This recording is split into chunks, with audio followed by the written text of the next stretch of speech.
Hello, welcome and good evening दोस्तों। Good evening students. I hope आप लोग बहुत ही स्वस्थ और मस्त होंगे। This is Bharat sir, selection Guru में आपका बहुत बहुत स्वागत है।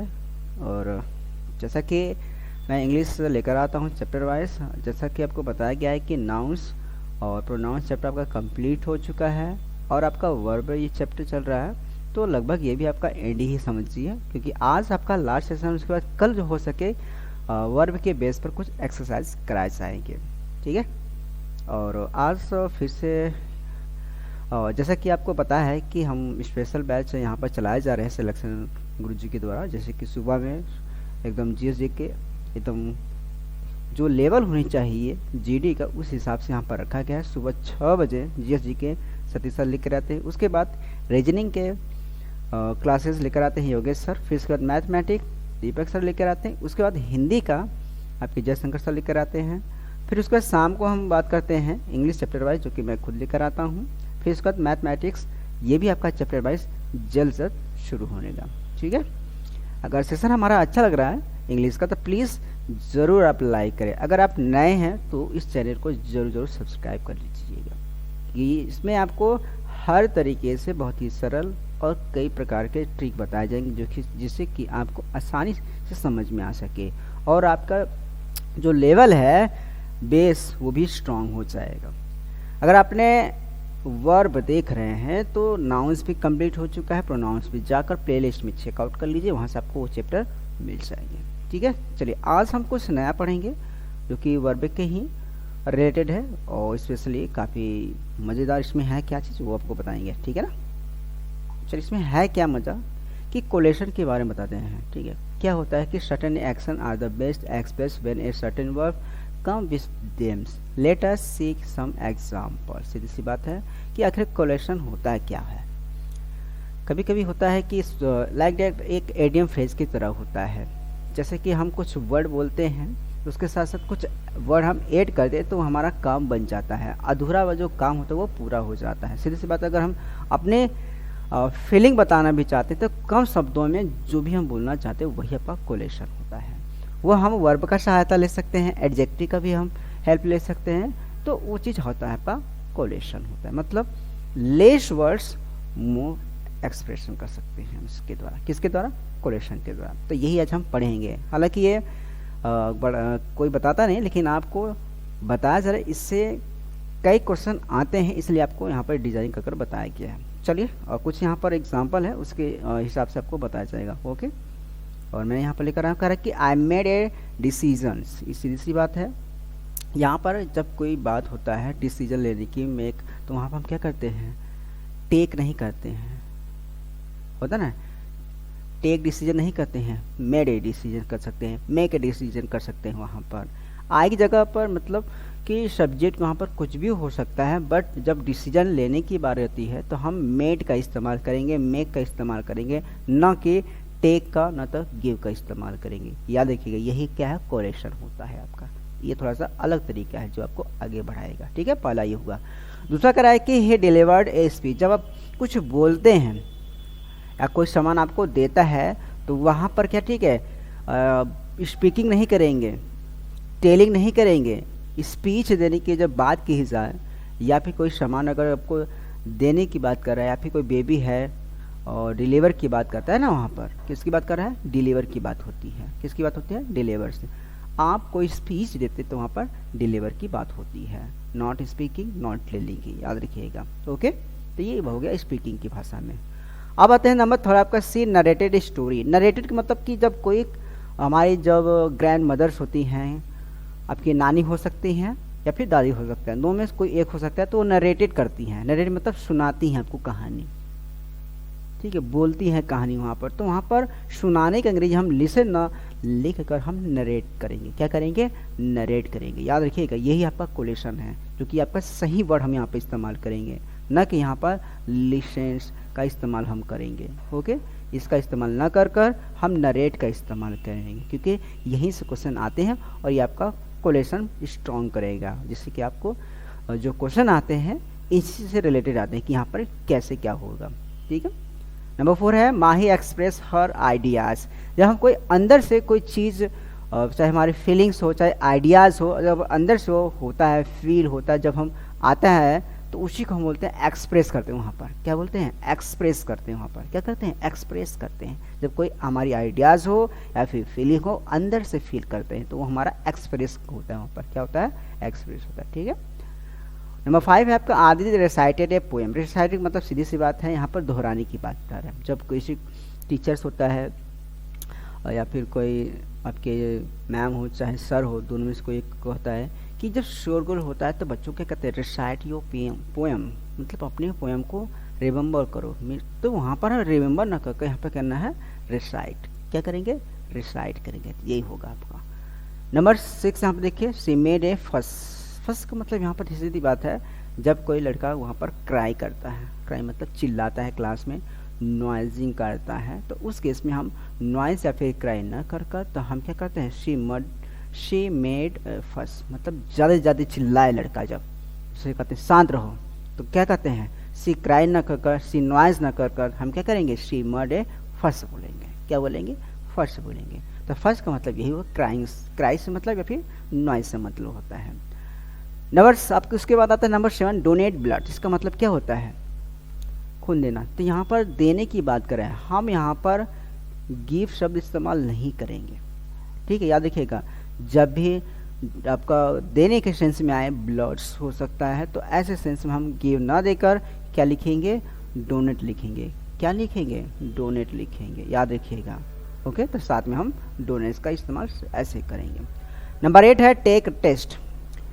सीधी सी बात है, टेक और गिव का इस्तेमाल हम कहाँ पर करते हैं? याद रखिएगा। टेक टेस्ट की संभावना कब होती है? जब स्टूडेंट्स वहाँ पर एग्जाम क्या करता है? देता है, तो उस केस में हम क्या करते हैं? टेक टेस्ट की बात करते हैं। स्टूडेंट की बात करें तब। अब गिव टेस्ट का मतलब कब होता है? जब वहाँ पर कोई टीचर हो, तब उस केस में हम क्या करेंगे? Give test. ओके, तो याद रखिए, कन्फ्यूजन दूर रखिएगा। गिव टेस्ट मतलब टीचर की बात कर रहा है, टेक टेस्ट मतलब स्टूडेंट की बात कर रहा है। ठीक है। अगला है इसके बाद यहाँ पर फूल और स्लीप स्टे अवेक। बहुत इजी है, मतलब इसके बारे में थोड़ी सी, मतलब आराम से सोना, मतलब एकदम स्थिर या फिर चीर अवस्था में जिसे बोल सकते हैं ना, सोए रहना अच्छे से। फॉल ए स्लीप, वो एकदम गहरी नींद में सो गया। स्टे अवेक, एकदम वहीं पर वो पड़ा रहा। नंबर 11 देखते हैं, मेक अ डिसीजन। जैसे मैंने बताया था, मेक एक का इस्तेमाल हम कहाँ कहाँ पर करते हैं, उसको हम आज देखते हैं। जैसे कि कोलेशन के रूप में आता है, तो हम कहाँ कहाँ पर इसका इस्तेमाल करते हैं। ठीक है, चलिए देखिए। जैसे कि हो गया कि मेक ए डिसीजन, तो क्या हो जाएगा यहाँ पर? He makes a decision. लिख सकते हैं, एकदम लिख सकते हैं। तो यहाँ पर क्या होगा? मेक्स ए लिखिए ना। तो यही मैं बताना चाहता हूँ, अगर आप ये सब याद रखेंगे प्रभु, तो कोलेशन याद रखेंगे, तो स्पीकिंग अच्छे से कर पाओगे ना। तो ये आपकी स्पीकिंग में सहायता करेगा प्रभु, इसलिए मैं आपको अच्छे से बता रहा हूँ। स्पीकिंग के साथ साथ कई चीज़ों में आपको काम करेगा ये कोलेशन। आए समझ में? अब इसके बाद यहाँ पर अगला हम देखेंगे, इसके बाद मान लीजिए आपका आ गया नॉइस। तो वहाँ पर हम क्या कर सकते हैं? Don't make a noise. क्या करेंगे? डू नॉट बोल सकते हैं या फिर डोंट कर सकते हैं। Do not make A noise. Okay, तो हो गया ना। यहाँ पर देखो क्या गया? Make a noise. ये शब्द आया आपका बोला, डू नॉट के बाद हमने यूज़ किया ना, तो यही आपका क्या है? Make a noise. यही कोलेशन है प्रभु, स्पीकिंग की भाषा में यूज़ कर सकते हैं इसको। उसके बाद क्या? ये उससे फन की बात कर रहा है, तो यहाँ पर फन मतलब क्या था? इंजॉय, मतलब मस्ती की बात कर रहे थे। इस बात यहाँ पर क्या कर सकते हैं? डोंट या फिर डू नॉट का इस्तेमाल कर लो।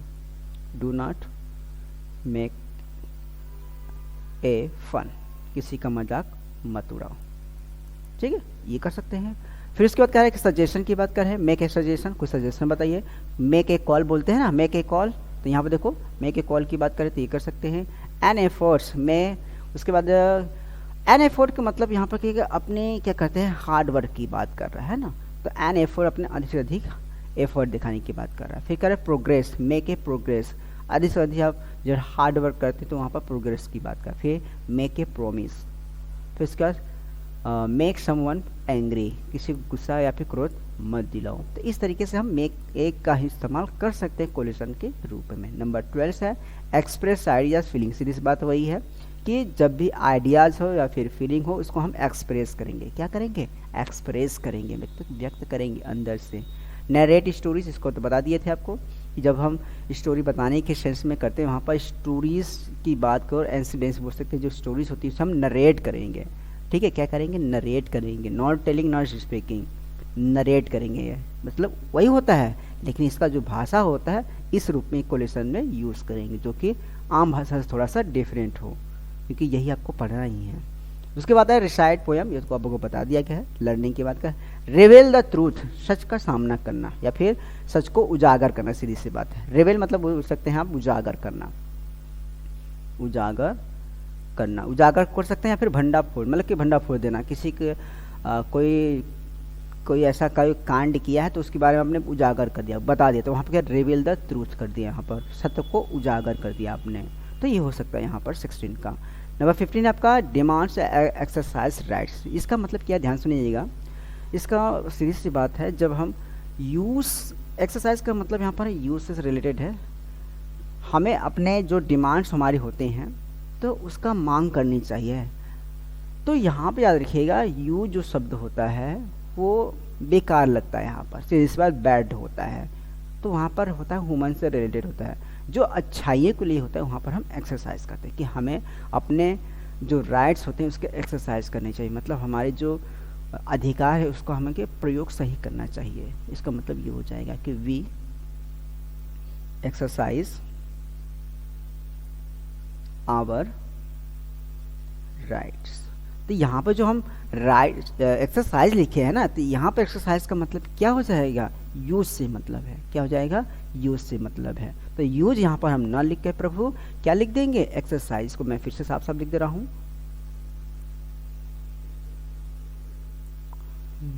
ठीक है, नंबर 15 का है वी एक्सरसाइज आवर राइट हो जाएगा। ठीक, इस तरीके से हो गया आपका नंबर 15 का। कितना ही था। अब इसके बाद हम जाते हैं नंबर 16 हो गया, 17 अब चलते हैं। 17 में क्या है, बेयर बोलेंगे, बेयर फूड्स, बियर नहीं, बियर आपका BEER होता है ना, तो उसका ना लेकर बेयर बोलेंगे, बेयर फूड्स। इसका मतलब रिजल्ट से मतलब है, जैसे कि आपका क्या हो जाएगा, जैसे कि आपका कठिन जो परिश्रम होता है वो आपका क्या कहता है, क्या देता है, परिणाम देता है। तो यहाँ पर क्या लिखेंगे, hard work bear fruits,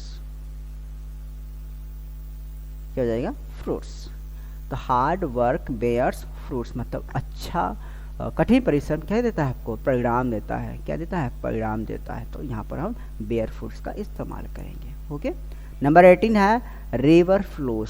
flows याद रखिएगा, जब फ्लो की बात कर रहा है तो यहाँ पर लिक्विड मतलब रिवर की ही बात करेगा, सीधी सी बात है। ओके, कैनल है तो वो भी फ्लो करेगा, पानी मतलब वाटर लिक्विड की बात है वहाँ पर फ्लो की ही बात करेगा, इसलिए यहाँ पर रिवर फ्लो का इस्तेमाल करें। नंबर 19 है मीट विथ एन एक्सीडेंट। सीधी सी बात है, जब हम किसी से अचानक मिले, सडन मिले, अचानक मिले, तो वहाँ पर हम मीट विथ का इस्तेमाल करेंगे। सडनली किसी से मिलते हैं तो ऐसे केस में हम क्या लिखेंगे, with meet with an accidentally. इस तरीके से हम राइट करेंगे। जैसे कि मान लीजिए हम क्या लिख सकते हैं इसके सेंस में, जैसे कि मान लीजिए एक आपको क्वेश्चन बता देता हूँ जिससे क्लियर हो जाएगा। नंबर 19 का, जैसे कि सी मेट, उसके बाद विथ एन एक्सीडेंट, वो अचानक से नहीं, वो मिल गई हमसे।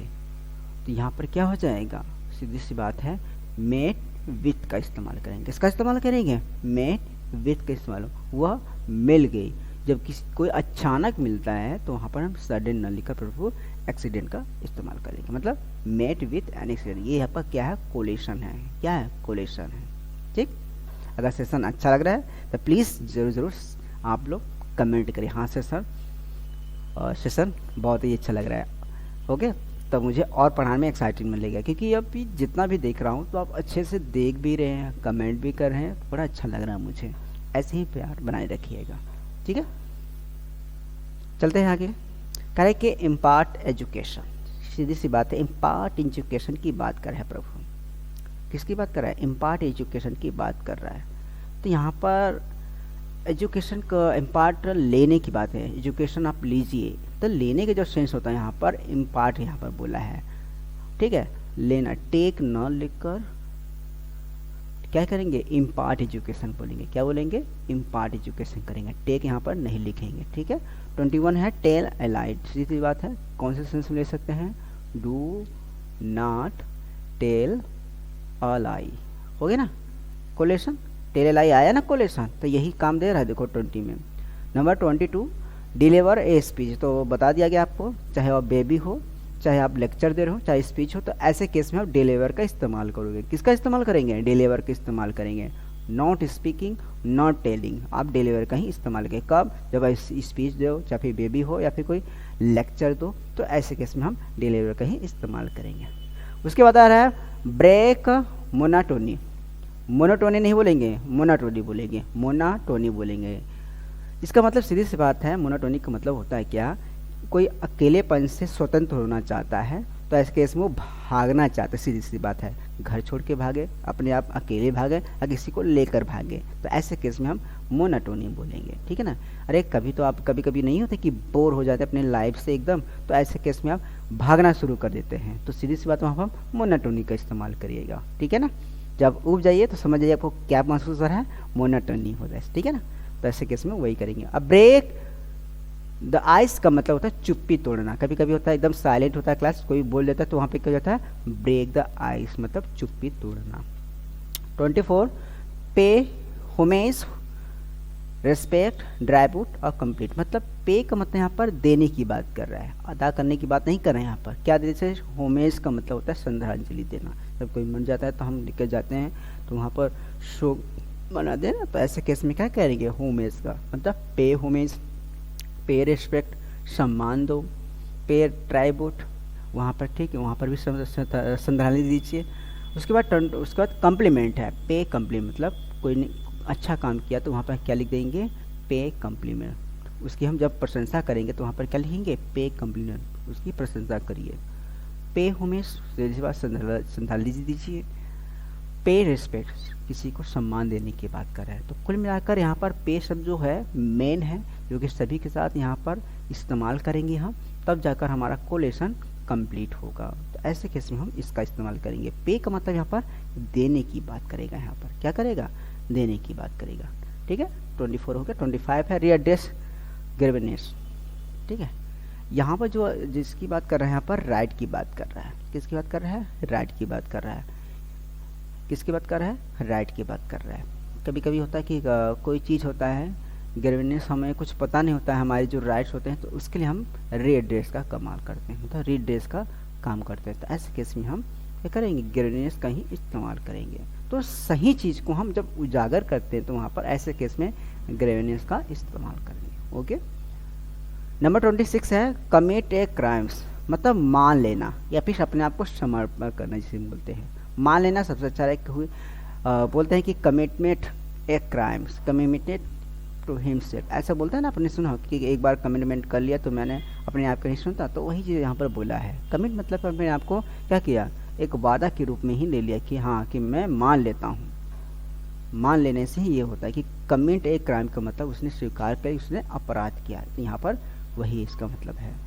27 है अटेंड द क्लास, सीधी सी बात, जैसे कि आप हमारे क्लास में बैठे हैं, शांति से डिनोटेट कर रहे हैं, हमारे क्लास को अच्छे से पढ़ रहे हैं, तो यही क्या है, अटेंड द क्लास।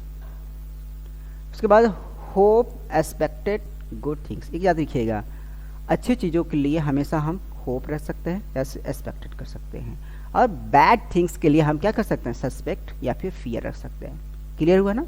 अच्छी चीज़ की बात अगर हो तो वहाँ पर होप या फिर एक्सपेक्ट करेंगे, ठीक है, एक्सपेक्टेड है हमारा। अगर खराब चीज़ की बात हो, बैड थिंग्स की बात हो, तो ऐसे केस में हम सस्पेक्ट रहेंगे या फिर डरेंगे। क्लियर हुआ ना। 28 और 29 रेज अलार्म, सीधी सी बात है कि सावधान हो जाओ। कभी कभी हम किसी चीज़ को खतरा देखकर देते हैं तो वहाँ पर हमें अपने आप को क्या करना है, सावधान हो जाना चाहिए। तो ऐसे केस में क्या होना चाहिए, रेज अलार्म का ही प्रयोग करना चाहिए। किसका, रेज अलार्म का, ओके। अब इसके बाद रेज अलार्म के बाद यहाँ पर आपका आगे बढ़ते हैं। अगर सेशन हमारा अच्छा लग रहा है तो प्लीज़ ज़रूर क्या करें, लाइक करें और कमेंट में ज़रूर से ज़रूर करें हाँ सर मुझे समझ में आया, तभी हम समझेंगे कि हाँ क्या आप हमारे क्लास को समझ रहे हैं। ठीक है, चलिए आगे तरफ बढ़ते हैं। अब इसके बाद यहाँ पर एक चीज़ देखिएगा, इसके बाद आते हैं 31 से। 31 में देखते हैं कि एरिटेटेड एरेटिटिक, ठीक है, एरेटिटिक एरिकेट पावर्टी डिजीज, सीधी सी बात है, इसका मतलब समाप्त करना। क्या होता है? समाप्त करना होता है।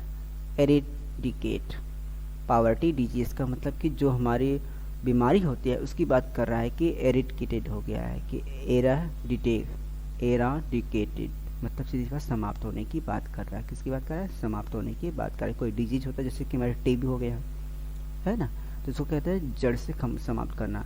पावर्टी गरीबी, ये भी समाप्त होने की बात कर। एक चीज़ और होता है, उसको थोड़ा सा मैं लिख दे रहा हूँ जिससे आपको समझे। ही एबॉलिश्ड द सती प्रथा, सती प्रथा। तो याद रखिएगा यहाँ पर भी इसका मतलब क्या होता है? एब्लोस्ट मतलब समाप्त होने की बात कर रहा है। क्या होता है? समाप्त होने की बात कर रहा है। तो ऐसे केस में प्रभु हम क्या करेंगे? ये चीज़ थोड़ा सा अलग है और ये चीज़ थोड़ा सा अलग है, तो यह भी ध्यान दीजिएगा। यहाँ पर पावर्टी और डिजीज की बात कर रहे हैं, यहाँ पर किसी और चीज़ की मतलब की बात कर रहा है। तो इसका मतलब समझ कर आपको काम करना पड़ेगा। 31 में आपको कहा जाएगा एराडिकेट पावर्टी डिजीज, और पावर्टी की बात की जाए तो यहाँ पर एराडिकेट का इस्तेमाल करेंगे। ठीक है ना। और एक चीज़ 32 में आपका प्ले की बात कर रहे हैं। प्ले का मतलब यहाँ पर खेलने से नहीं है, खेलने का नहीं है, आपको बजाने से मतलब। ये नहीं कि सर अब बजाना तो रिंग होता है, तो ऐसा नहीं करिएगा। प्ले का मतलब यहाँ पर बजाने से, जैसे कि play the guitars, play the flutes, है ना। तो जो भी म्यूजिक इंस्ट्रूमेंट होता है तो वहाँ पर हम प्ले करते हैं। क्या करते हैं? प्ले करते हैं। तो ऐसे केस में हम ये इस्तेमाल करेंगे। ओके। 33 आपका मेट वंस फेट, किसी अपने आप से ही एक भाग से मिलने की बात कर रहा है। ठीक है, तो यहाँ पर हम क्या इस्तेमाल कर सकते हैं वो ध्यान से देखिएगा। जैसे कि मान लीजिए कि दुष्यंत की बात करें ना, दुष्यंत मेट हिज फेट। कभी कभी मान लीजिए कि आप किसी ऐसे चीज़ से मिलते हैं उसके बाद आपकी लाइफ चेंज हो जाती है ना, तो ऐसे केस में हम फेट का इस्तेमाल करेंगे। किसका इस्तेमाल करेंगे? फेट। फेट मतलब भाग्यशाली की बात कर रहे हैं। तो मेट वंस फेट, यहाँ पर मान लीजिए हम लिख सकते हैं, यहाँ पर ही मेट, एक मिनट,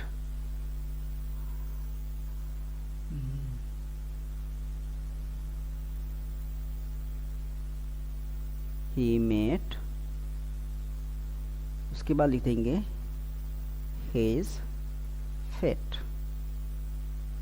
तो याद रखिएगा जो यहाँ पर ही का इस्तेमाल किया गया है ना, ही सॉरी, तो ये ही फेट के लिए किया गया है, और जो फेट इस्तेमाल किया इसका मतलब होता है भाग्य के लिए क्या रहा है। तो ही मेट वंस फेट का मतलब यहाँ पर क्या हो जाएगा? ये ही मेट हिज फेट को सीधी सी बात क्या है कि वो अपने भाग्य से मिलने की बात कर रहा है। चलिए अब बात करते हैं 34 की।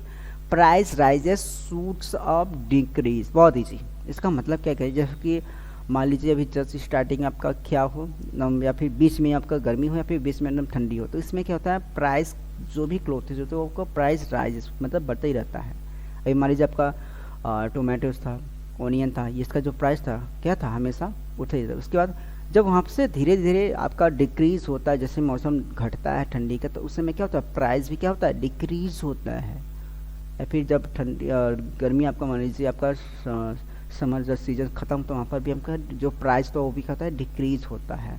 तो अचानक से जब अचानक से जो प्राइस है लो हो जाए, तो वहाँ पर हम सूट अप का इस्तेमाल करेंगे। किसका इस्तेमाल करेंगे? सूट अप का इस्तेमाल करेंगे। ठीक है। नंबर 34 है news as broadcast, telecast airs. एक चीज़ याद रखिएगा, जब भी हम यहाँ पर न्यूज़ की बात करें, ब्रॉडकास्ट और टेलीकास्ट, यहाँ पर एडी का इस्तेमाल नहीं करेंगे इनके साथ। याद रखिएगा एडी का इस्तेमाल हम नहीं करेंगे। ओके। तो याद रखिए कि न्यूज़ जो भी होता है, ब्रॉडकास्ट वो खबर की बात कर रहे हैं। अगर टेलीविज़न पे होता है, कोई प्रसारित होता है, वहाँ पर हम टेलीकास्ट का बात करते हैं। किसकी बात करते हैं? टेलीकास्ट है। रेडियो पे तो वहाँ पर एड का इस्तेमाल करेंगे। तो समझ में है ना चीज़।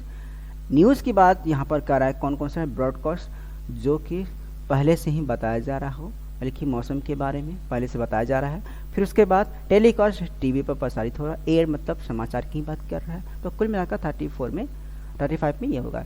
अब कह रहा है कि एक्सरसाइज राइट्स, जैसे इसके बारे में हम पहले बता चुके हैं कि हमें अपने राइट्स का यूज़ करना चाहिए, एक्सरसाइज करना चाहिए इसका। तो यहाँ पर जो एक्सरसाइज का मतलब यूज है, यूज आपका अच्छी चीज़ का नहीं होता। यहाँ पर हम एक्सरसाइज मतलब अपने राइट्स, अपने अधिकारों का प्रयोग करना चाहिए। तो अच्छाई के लिए जब हम प्रयोग करते हैं तो वहाँ पर हम एक्सरसाइज का इस्तेमाल करेंगे। किसका इस्तेमाल करेंगे? एक्सरसाइज का।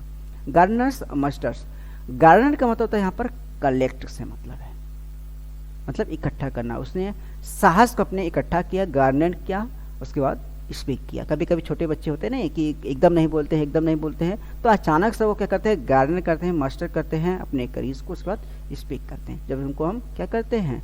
सिखाते हैं, लर्निंग कराते हैं, तब उस केस में हम गार्डनर का इस्तेमाल करते हैं। नंबर 38 एमास वेल, सीधी सी बात है, अपने यहाँ पर भी कलेक्ट की बात कर रहा है। एमास वेल्थ मतलब अपने धन को संचय करिए। क्या करिए? संचय करिए, फिर इकट्ठित करिए। 38 है। 39 है हैज कंस्पेंसरी, सीधी सी बात है, ये भी बड़ा इजी है। ये किसी के, सीधी सी बात है, कंस्पेंसरी किसी के विरुद्ध की बात कर रहा है। किसकी बात? किसी के विरुद्ध की बात कर रहा है, किसी के विरुद्ध की बात कर। सेंसरी लास्ट आपका है फेल इन लव, किसी के प्रेम में जब हम पड़ जाते हैं तो ऐसे केस में हम ये कहते हैं कि वो पहली बार में फर्स्ट इन लव, कि बोल सकते हैं कि फर्स्ट साइड्स इन लव। तो वहाँ पर भी केस में जब फॉल इन का इस्तेमाल करेंगे प्रभु,